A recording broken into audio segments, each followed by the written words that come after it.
Yep, let's do this. And you're on. Okay, so our front view of our arm, we're going to start with our biceps. The biceps connect both at the top at the same place, which is your coracoid process of your scapula.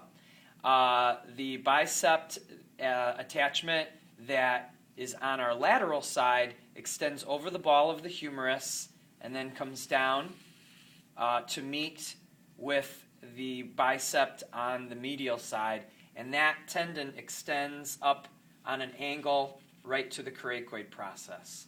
The bicep attachments, as they come together, you can see where they join to become one with one single tendon underneath, and that tendon then ends up splitting. This side extends and attaches into your radius, and this portion of the tendon goes to the medial inside of your arm. Once you put in your biceps, we see a portion of our triceps on either side of the biceps. So the triceps extend out on either side and are apparent from the front view. Right under the biceps, you have what's known as the brachialis on either side. So the brachialis are coming from underneath the biceps. You're seeing the brachialis here and here. As the brachialis goes underneath, it actually extends to the ulna on the medial side. You have a small muscle right around the central portion of your arm. I would say right around the olecranon process or your elbow. This is called your pronator teres.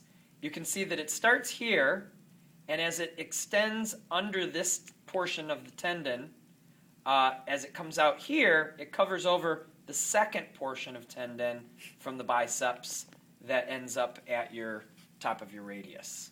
So this is your pronator teres here and here. It goes under this portion of the tendon and it covers over that portion.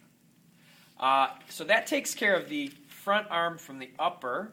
Now we're going to go down to the lower as we lead into your pronator teres. This central muscle here reminds us of the tibialis anterior in the front view of our leg because of its positioning and its shape.